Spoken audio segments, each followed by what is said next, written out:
I'm Amy, and I felt guided to come on and do a reading messages from a past and loved one, so I'll be using the Talking to Heaven deck. So, Spirit, what messages are there today for this collective from their past and loved one? Any other messages, Spirit? Okay, thank you, Spirit. Okay, we got I always give you a goodnight kiss.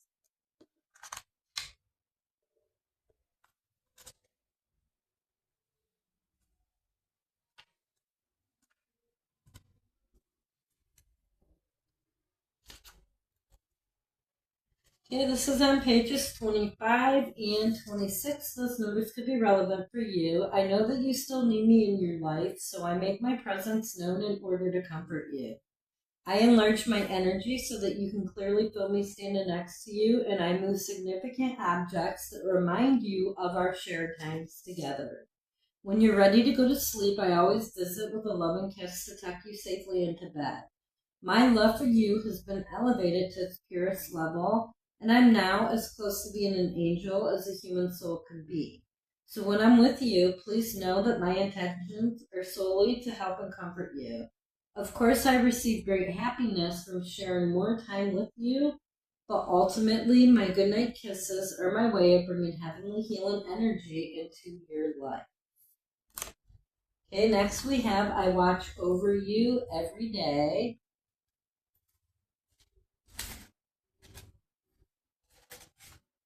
This is page 69 and 70. Those numbers could be relevant for you. Believe me when I tell you that I hear every one of your thoughts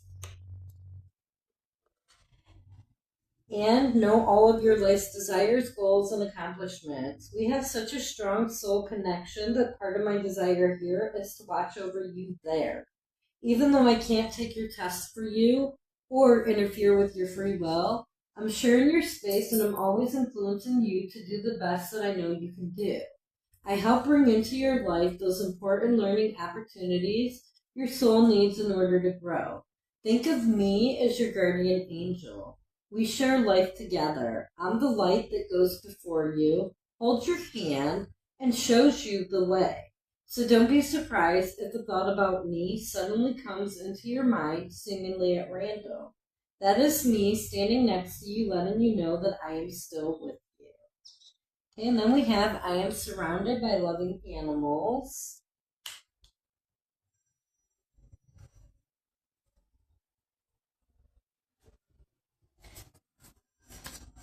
So on pages 41 and 42, those numbers could be relevant for you.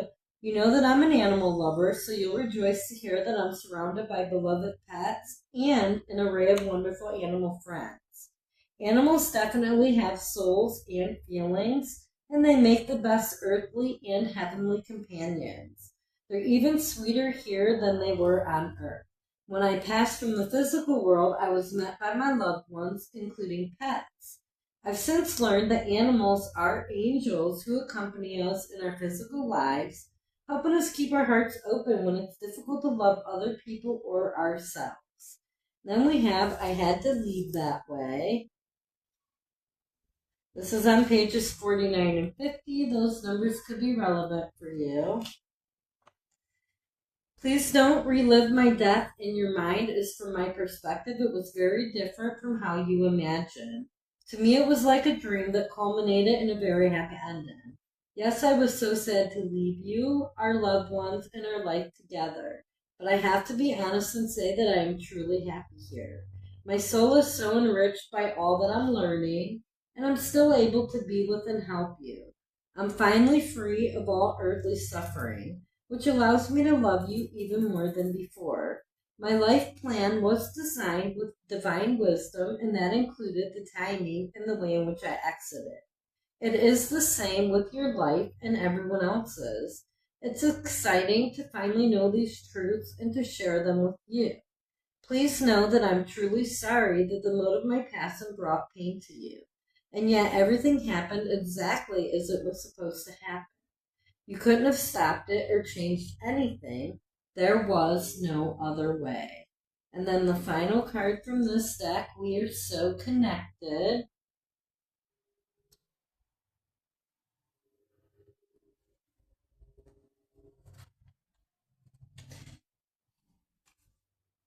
This is on pages 93 and 94. Those numbers could be relevant for you. I've been able to review my life here in heaven, and I've seen how perfectly everything we do is woven together. There are no accidents or wrong turns. Everything makes sense now. I wanted to give you the exciting news that in my life review, I saw that you and I have a strong soul connection through many lifetimes. We've been each other's teachers, sometimes in unpleasant ways, several times. In this lifetime, we're magnetically drawn together because we had mutual work to do, for ourselves personally and for others. And now that I'm here, our connection remains strong. Just like when I was living in my body, our thoughts are in sync with one another. We often think of each other simultaneously. So think of me and know that I'm doing the same, always with love. Okay, and now I'm going to pull from the spiritual meaning of birds. So Spirit, what birds are being sent to this collective from their passed on loved ones? What birds are being sent to this collective, Spirit? Any other birds, Spirit? Okay, thank you. So we're going to start with the sandpiper. Balance, quickness, looking below the surface.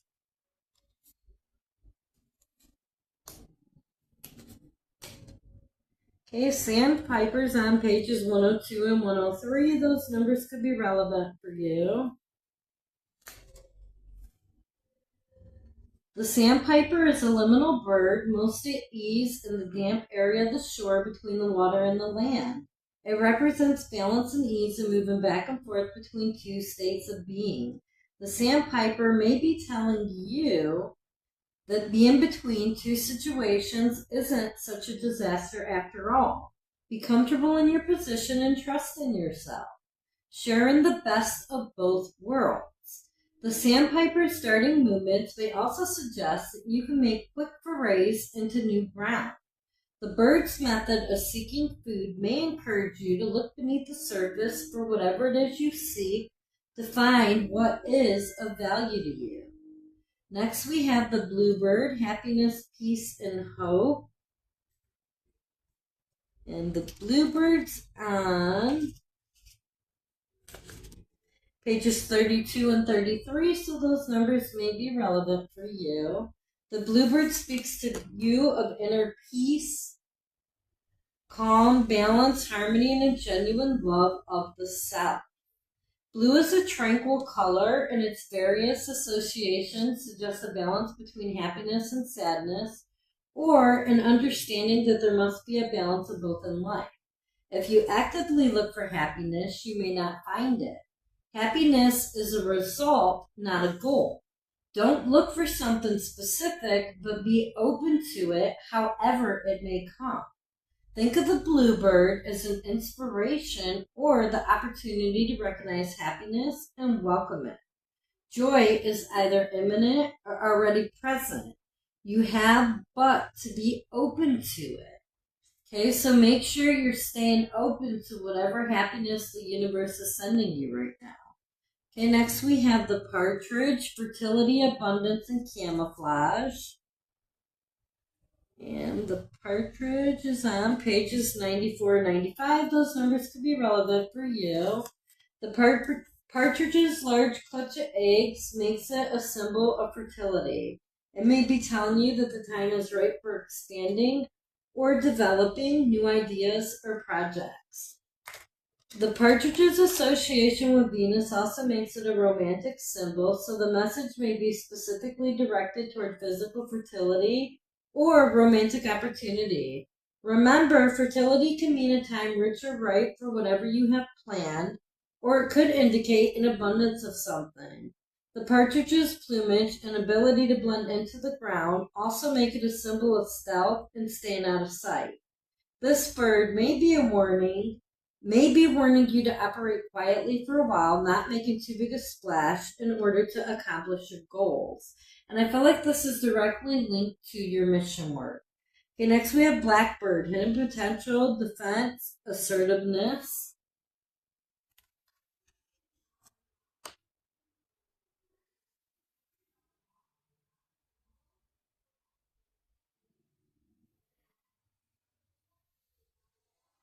Okay, the Blackbird's pages 28 and 29.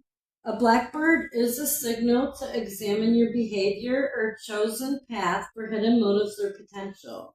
If other people are asking you to do something, examine those requests for hidden motives as well. The blackbird advises you to examine your territory or your sphere of responsibility. As someone trying to slip their way in, look at this person's motives, and if they are malicious or sly, take a stand and let them know that what's yours is yours and you'll defend it if necessary. Blackbirds will attack much larger birds if they come too near their territory. Don't shy away from making noise at a corporation or someone important if you need to. And again, I feel like this is directly linked to your mission work. Okay, and then we have Waxwing, sharing health gluttony. And we all have a mission in our lifetime, and it's whatever lights you up inside that helps others that can bring a source of income in for you. Okay, that's your mission work. Okay, Waxwing, sharing health and gluttony, in the Waxwing's pages 120 and 121. The waxwing shares food with its flock and family and can appear to remind you to share as well. Are you keeping things to yourself a bit too much? Do you know of someone who needs a pick-me-up? Sharing with someone can increase your joy by observing their pleasure. The waxwing's older association with play can be a warning to mind your health. Have you been eating healthfully? Are you getting enough rest? The waxwing's particular love for berries and fruit can indicate a metaphorical or physical problem with a sweet tooth. The waxwing's tendency to indulge itself to excess can also be a warning. Are you overindulging in something? Are you partying too hard when you should be reserving your energy to take care of your responsibilities? Okay, so there is definitely something to reflect on. I'm going to leave this reading here. Thank you so much for watching. I hope you have a great day.